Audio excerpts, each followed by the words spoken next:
بسم اللہ الرحمن الرحیم۔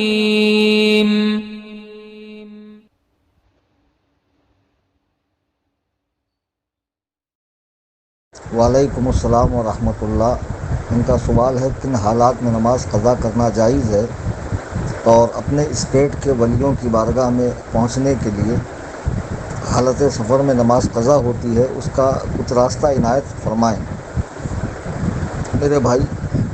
نماز بہت اونچی عبادت ہے، اتنی اونچی عبادت ہے کہ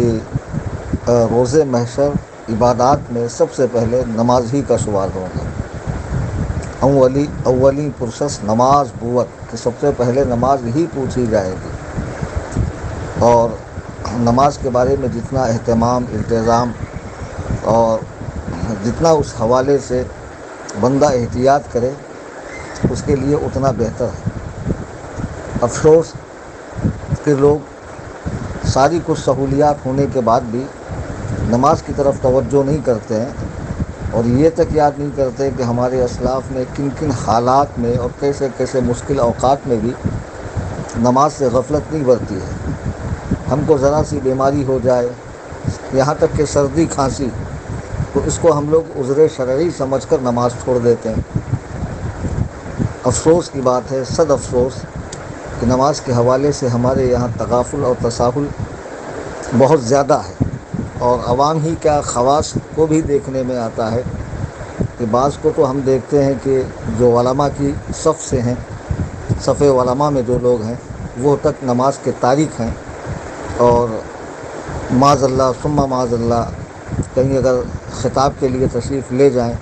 اور بیٹھے ہوئے ہوں، اذان ہو رہی ہے، کوئی احساس نہیں ہے اور باتیں چل رہی ہے، نماز کا وقت گزر گیا۔ یہ سب چیزیں ان لوگوں کو سوچنا چاہیے کہ ہمارا عمل عوام پر کیا اثر ڈالتا ہے۔ اللہ کے حبیب علیہ الصلاۃ والسلام فرماتے ہیں کہ جو دو نمازوں کو جمع کرے، یعنی ایک نماز کا وقت گزار دے اور پھر اسے دوسری نماز کے وقت میں پڑھے، وہ گناہ کبیرہ کے دروازوں میں سے ایک دروازے میں داخل ہوا۔ نماز قضا کرنے کی جو صورت ہے کہ کس صورت میں، تو وہ صورت یہ ہے کہ جان جانے کا صحیح اندیشہ ہو، چور ڈاکو کے ذریعے مال لوٹنے کا، جان جانے کا، وہ ایک صورت ہے کہ نماز کو قضا کر سکتا ہے وقتی طور پر، پھر جیسے ہی وہ خطرہ ٹل جائے فوری نماز ادا کر لے۔ لیکن اس کے حوالے سے یہ بھی یاد رکھے، جیسے حالت سفر میں مسافر ہے، اس کو ڈر ہے جان کا، مال کا، تو اس وقت وہ نماز قضا کر سکتا ہے، لیکن وقت گزرنے کے جیسے ہی وہ خطرہ ٹل جائے فوراً پڑھ لے۔ لیکن اگر وہ سواری پر پڑھ سکتا ہے، نیچے اترنے کی صورت میں خطرہ ہے، تو حکم ہے کہ اس وقت بھی نماز قضا نہ کرے، سواری پر نماز پڑھ لے۔ فقہا یہاں تک فرماتے ہیں کہ اگر اس کو ڈر ہے کہ میں قبلہ رخ منہ کر کے نماز پڑھوں گا تو مارا جاؤں گا، اور نماز کا وقت جا رہا ہو تو دوسری طرف منہ کر کے نماز پڑھے لیکن قضا نہ کرے۔ اب مجھے بتائیے کہ مزارات اولیاء کی حاضری فرض ہے یا واجب ہے؟ کچھ بھی نہیں ہے۔ تو اس کام کے لیے نماز کو چھوڑ دینا یہ کہاں کی عقل مندی ہے؟ جلوس کے لیے نماز کو چھوڑ دینا، نیاز و فاتحہ کے لیے نماز کو چھوڑ دینا، سندل بنڈل چادر گاگر آراس میلے ٹھیلے اور دنیا بھر کی خرافات کے لیے نماز کو چھوڑ دینا، 10ویں 40ویں کے لیے، تیجا کے لیے، دہم کے لیے، ان کے لیے نماز کو چھوڑ دینا، یہ کہاں کی عقل مندی ہے؟ یہ نہیں سوچتے ہیں کہ ساری کائنات میں سب سے بڑے پیر اللہ کے محبوب اعظم خاتم پیغمبراں جناب محمد رسول اللہ صلی اللہ علیہ وسلم کی زندگی مبارک میں بھی 2-3 نمازیں قضا ہوئی ہے، لیکن وہ جنگ کے موقع پر ہوئی ہے۔ اس کے علاوہ کبھی آپ نے نماز کو قضا نہیں فرمایا، حتیٰ کہ حالت بیماری میں بھی ابو بکر و عمر کو حکم دیا کہ مجھے مسجد لے چلو۔ تو اللہ کے حبیب کی نماز کی پابندی کا عالم تو یہ ہے، اور پتہ نہیں یہاں لوگ نماز سے اتنی غفلت کیے بیٹھے ہوئے ہیں، اور پتہ نہیں کن پر بھروسہ کیے بیٹھے ہیں کہ کون صاحب ہے جو ہم کو بلا اعمال حسنہ کیے ہوئے، فرائض و واجب کی ادائیگی کیے بنا جنت میں داخل کر دیں گے۔ آپ سفر کرنے جا رہے ہیں، اچھی بات ہے، لیکن اگر سفر میں نماز کا وقت ہوتا ہے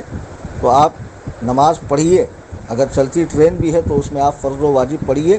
اپنے مقام پر لوٹ کر یا جیسے ہی آپ کا سفر ختم ہو جائے آپ اس نماز کو دوبارہ پڑھیے۔ تو وہ جو آپ نے پہلے پڑھی وہ ادا کرنے کے لیے، یعنی قضا آپ کی نماز نہیں ہوئی، اور پھر اترنے کے بعد آپ اس نماز کو دہرائیے، چونکہ اب اس کا دہرانا واجب ہے۔ اور جہاں بھی وقت ملے فوراً نماز پڑھیے۔ اگر سواری ایسی ہے جس کو آپ روک سکتے ہیں، مثلاً آپ اپنی کار سے جا رہے ہیں، اپنی بائک سے جا رہے ہیں، اپنی بس سے جا رہے ہیں، تو ضروری ہے کہ روکیے، نماز پڑھیے، پھر آگے بڑھیے۔ آپ فرائض کو ترک کر کے اولیاء اللہ کی بارگاہ میں جا رہے ہیں، آپ کو ان سے کیا فیض حاصل ہوگا؟ کچھ بھی فیض نہیں حاصل ہوگا۔ یہ تو سوچیں کہ جس بندے خدا کی بارگاہ میں آپ جا رہے ہیں اس کو خداوند تعالیٰ نے یہ مقام کیسے عطا فرمایا۔ تو ظاہر سی بات ہے کہ اللہ و رسول کی اطاعت سے عطا فرمایا، نہ کہ نمازوں کی طرف سے منہ پھیرنے سے عطا فرمایا، نہ کہ تالیاں پیٹنے سے، قوالیاں گانے سے، غیر محرم کے ساتھ ڈانس کرنے سے اور دنیا بھر کے بھانگڑے ڈالنے سے اس کو یہ مقام عطا فرمایا، نہ چرس گانجے کا سٹا مارنے سے یہ مقام عطا فرمایا۔ اس کو تو مقام ہی اس لیے یہ عطا کیا گیا کہ اس بندے خدا نے پوری زندگی اللہ و رسول کی اطاعت کی ہے، اور آج وہ ایک ایسی شخصیت ہے کہ لوگ ان کے دروں پر حاضر ہو کر ان کے توسل اور صدقے سے فیض پاتے ہیں۔ میرے بھائی، مزارات پہ جانا ہے جائیے، مزار پہ جانے سے منع نہیں کیا جاتا ہے، لیکن شریعت مطہرہ کے جو احکام ہے، جو فرائض و واجبات ہے، ان کو ان کے وقتوں پہ ادا کیجیے، اور یہ ساری چیزوں کو عذر نہ سمجھا جائے۔ عذر وہی ہے جو اوپر ہم نے بیان کیا ہے۔